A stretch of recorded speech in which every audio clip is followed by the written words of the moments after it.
argued that if Tamar's story, which is right before mine in the picture book of Jesus' family, was not guilty of much wrongdoing, even if her actions are baffling to people who live in a different time and place. But when it comes to me, to Rahab, the truth is that I did what I am known for doing.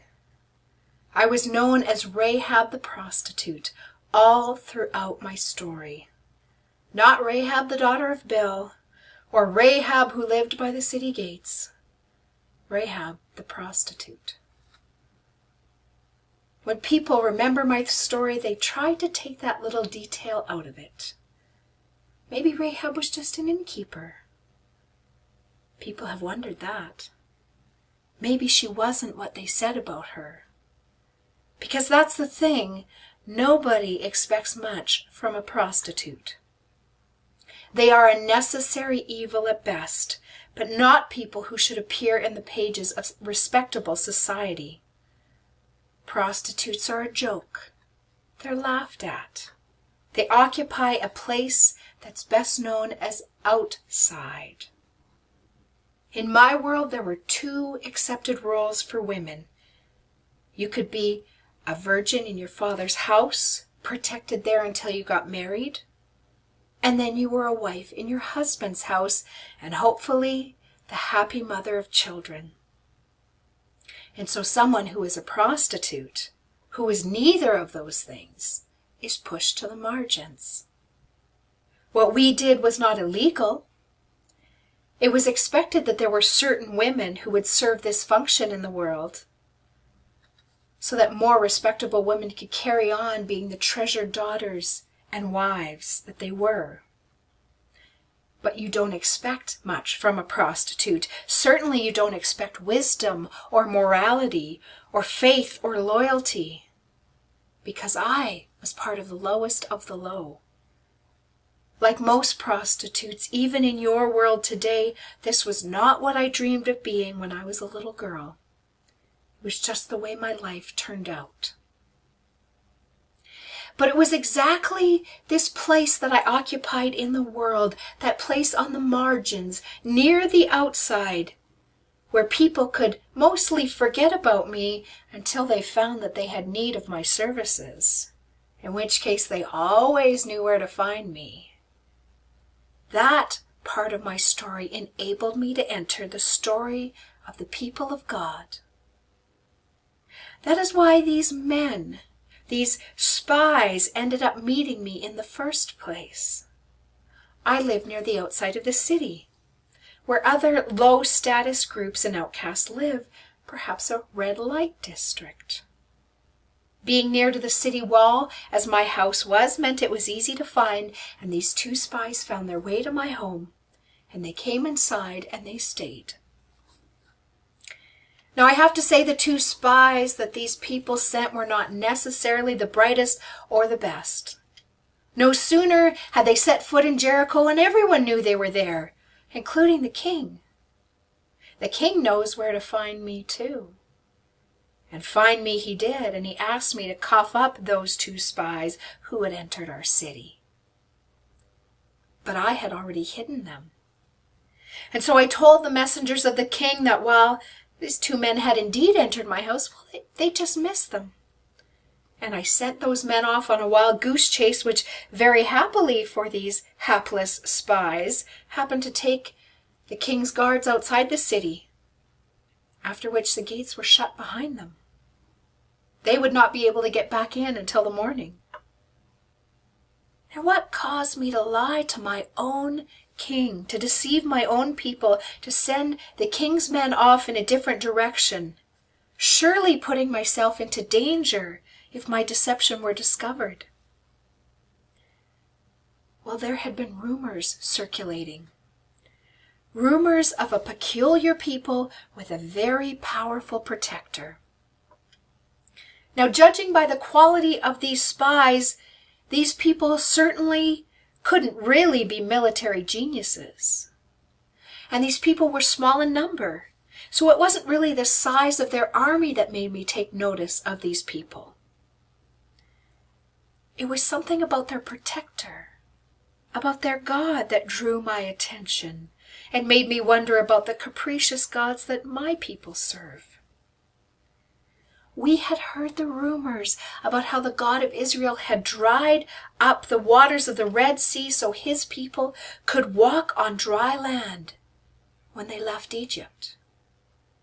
We heard too about other kings nearby who had clashed with this tiny army but had still lost. And I told the spies this. I said, I know that God has given you the land. We're all afraid. Everyone in the country feels hopeless. We heard how God dried up the waters of the Red Sea before when you left Egypt, and what he did to the two Amorite kings east of the Jordan, Sihon and Og, whom you put under a holy curse and destroyed. We heard it and our hearts sank. We had all the wind knocked out of us. And all because of you. You and your God. Your God. God of the heavens above and God of the earth below. Now I lived on the edges of my people. And we were on the brink of war with this other group of people. Obviously, since they were sending spies. And it seemed that if God were on their side, and if the past was any indication, what God had already done from them, it certainly would not take much for them to topple my city. And where did I want to end up? Did I want to stay doing what I was doing, left on the edges of society for the rest of my life? Maybe this God, who looked out for his people so wonderfully, would look out for me too. I was willing to take a chance on this, and so I decided to save and protect those two bumbling spies that had turned up on my doorstep. But I wanted something in return. If I were to be loyal to them, I wanted them to assure me that they would be loyal to me and to my entire family too. If indeed they were able to take over my city, I asked that they would spare me, spare my family. An act of loyalty for an act of loyalty. We made our promises with one another, and when it was safe, the spies went off and they made their report. And it seems that my little speech to them was exactly what these two spies needed to do, to decide to do what God had told them they should do. To trust him enough to take that next step into the land that God had promised them when he first made his promises to them.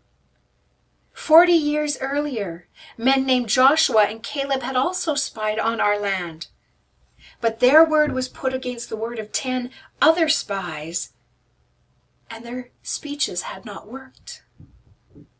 But now, on the word of a prostitute, these people finally took enough courage to do what they needed to do.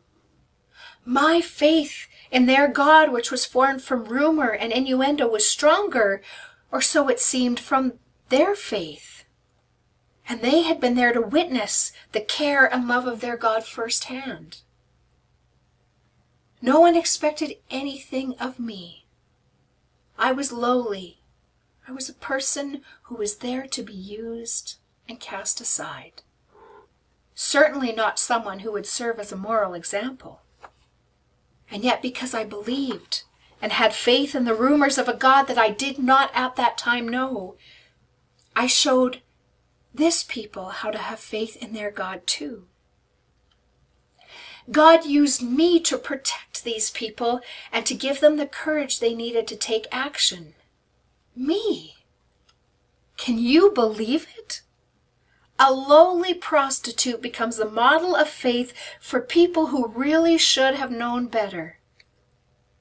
For these people, their God had miraculously taken them out of a place of slavery and given them a place of their own to live. And I too knew what that felt like. I was in a place of bondage, stuck on the edges of a life in a role that I didn't desire, I never asked for, but saw no way out of. But when these two spies wandered into my place, the craziness of the situation is that I also got my own freedom. I also got my own exodus, if you will, and I didn't even have to move out. my exodus came to me. Because the God who was looking out for these two men was looking out for me as well. He welcomed me into the people that he was building. Because it seems that no one is too sinful, too far outside, too far away that God cannot draw them near. And what is even crazier is the fact that I, against all odds, somehow turned out to be the one who rescues the spies. And all the people of Israel in the process of this story is the fact that my story is so well remembered in the pages of the Bible. You see, my story makes absolutely no sense where it is, except that it's part of the bigger story that God is telling. And indeed, my name does show up in parts of that larger story. My name turns up again many, many, many years later in God's picture book, honoring me as one of the great-great-grandmothers of King David, and then of Jesus himself. Now, I am sure that if you were to make a picture book of your ancestors, you probably wouldn't include someone like me. But that's precisely what the writer of the Gospel of Matthew did. He picked Rahab the prostitute and said, you can't tell Jesus' story unless you tell her story too. They say that I was faithful. They say that because I believed in God's power when his own people had trouble believing. And so I became a model of faith that other people could learn from. Someone who is expected to have no wisdom of her own, no virtue or morals, turns out to be someone that you can learn about faith from. In the book of Hebrews in the New Testament, my name is listed among the greatest of the greats in the Hall of Fame of Faith, where it says, by an act of faith, Rahab, the Jericho harlot, welcomed spies and escaped the destruction that came on those who refused to trust God. What kind of people are you tempted to dismiss as people who couldn't possibly teach you about how to have faith? Maybe we have more to learn from unexpected people who exist as the lowest of the low in our society than we care to admit. I was also known not just as a person of faith, however, but as someone who knew how to put her faith into action. My name gets into the book of James in the New Testament as well. And unlike the writer of Hebrews, James wasn't trying to make a great big list. There are exactly 3 people from the Old Testament who show up in the book of James: Abraham, Elijah, and Rahab the prostitute. James writes, you see that a person is considered righteous by what they do and not by faith alone. In the same way was not even Rahab the prostitute considered righteous for what she did when she gave lodging to the spies and sent them off in a different direction. As the body without the spirit is dead, so faith without works is dead. James writes that by my faith in, my belief in the God of Israel, it would have meant nothing if I had not been loyal to the 2 spies who made their way into my home. I showed how much I believed in God because I acted in faith and loyalty toward them. Because I was aware of God, I treated God's people with respect. I protected them even though it put me in a dangerous situation. I showed loyalty to them because I believe that when you believe in God, you have to treat other people with love too. Which is interesting because that's something Jesus himself taught. He said the greatest commandments were to love the Lord your God with all your heart, your soul, your mind, your strength, and to love your neighbor as you love yourself. In protecting these spies, I showed how I cared for other people. There's a name for this in the Bible. People who love God and love others are Jesus' disciples. You might think that I could not be a disciple, a member of the family of God. And really, what hope did I have? I was an outsider. I was an enemy of the people of God. I was a prostitute. I lived in a doomed city facing an army that enjoyed the protection of a God who could split the sea in two. But I made it into God's family tree all the same.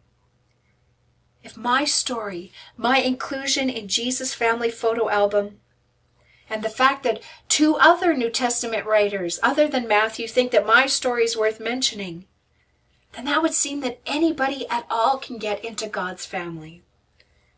God wants anyone and everyone to join his family.